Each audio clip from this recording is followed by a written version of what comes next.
Well, it's what everybody's talking about at the moment. All over the country, people are bracing for another huge rise in energy bills when the next cap takes effect in October. Yeah, the energy consultancy Cornwall Insight expects the next price cap increase to result in the average tariff jumping to nearly £2,600. It's going to make people so bewildered and really worried. And of course, this comes as demonstrations will be across the country today over that intensifying cost of living crisis. Well, let's talk to business and finance commentator Michael Wilson, who joins us now. Morning to you, Michael. Look, people are just coming to terms with what happened yesterday, and now we're already looking forward to another huge jump in October. Is this inevitable now? I think, unfortunately, it is. The world of buying energy has changed absolutely dramatically because of Russia's politicking and also its invasion of Ukraine, where we don't depend upon Russia for our gas. But the fact is that the wholesale markets are affected by what's going on as far as Russia and Ukraine is concerned. So that's inevitable. This word poverty is being bandied about now, and I think we're going to have a redefinition of what poverty actually is. It's not poverty that you see in very, very poor parts of the world outside the UK.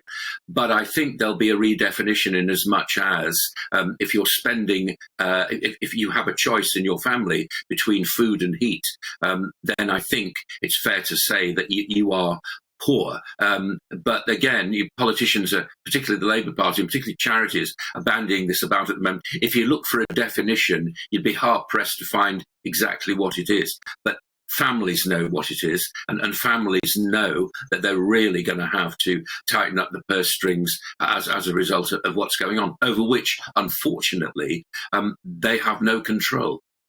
This means it's going to be really unprecedented, isn't it? Never has energy, or at least the simple cost of heating your home, been so expensive ever. And we're sort of seeing it as a fundamental human right, a reasonably priced energy source. Yeah, we are. And, again, you're straying into these areas of human rights and poverty and all the rest of it, and they're very, very difficult to define. I think if we spoke to our grandparents and saw what they went through, just during the Second World War and just afterwards, they really did start to think about, how to cut down costs of living. I'm not suggesting that we're getting close to that, but we're not far off.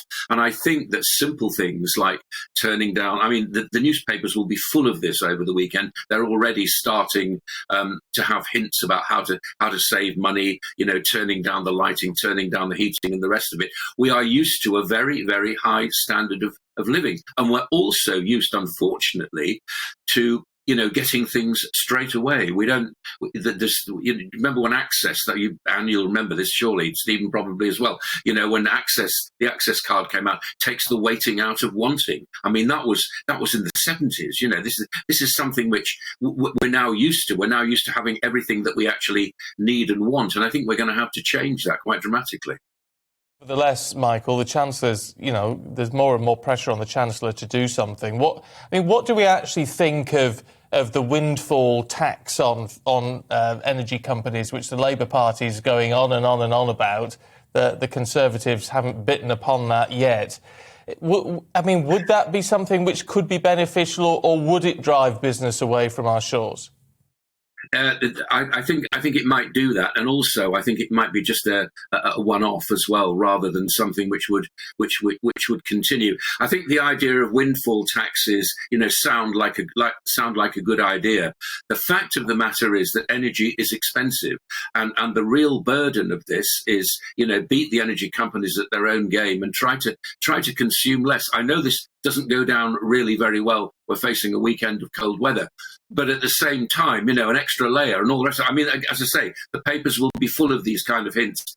Read them and take them on board. There is really very little that can be done. The Chancellor, I'm guessing, has probably spent an enormous amount of money getting over the pandemic and the furlough scheme that everybody quite liked the idea of at the time. But there was a knowledge, wasn't there, that we would have to pay for it at some kind of stage. Well, we're paying for it now. And on top of that, we've got a cost of living crisis. I'm not really sure how much wriggle room there is for politicians, particularly the Chancellor, particularly for the Treasury, to try to combat this. I think one of the ways in which I think we're going to see a big change in energy policy. I think that the idea of looking towards climate change is probably going to be kicked into the long grass, if I can put it like that. And I think more people are going to be saying, all right, well, we need to generate our own power. If that means mini nuclear power stations, I suspect that's the way we're going to go. Solar, wind power, it's a good idea, nice to have, but they don't really, bite into the gap in energy generation, which we need to do. So I think there'll be a big change in energy policy. It's quite surprising how our principles will go out of the window once the chill winds of what's actually happening, hit us. And there will be chill winds, of course, in October. Was the next price cap always due to be in October? It feels particularly hard looking forward to that, because we know, obviously, come October, we're facing a cold winter and we'll need that energy. Was it always going to happen in October? Yeah, I think it was. It's the way at the moment that energy companies are governed. The fact of the matter is, of course, that we've got less choice than we thought we had right at the beginning, because a lot of these companies that we were getting energy from have gone bust simply because they couldn't cope with the pricing and the wholesale cost of things. So now we're down to large suppliers, which will be capped, but you have less choice about where you're going to go. So once again, the simple thing is, and it's easy to say this, very difficult to do, is to actually use less energy if at all possible in every way. And if that involves drafty windows and putting on an extra layer, then that's the way which we're going to have to go. Fortunately, we have a few months of summer, in inverted commas, that we have in this country to think about it. OK, Michael, good to talk to you as always. Thanks very much indeed.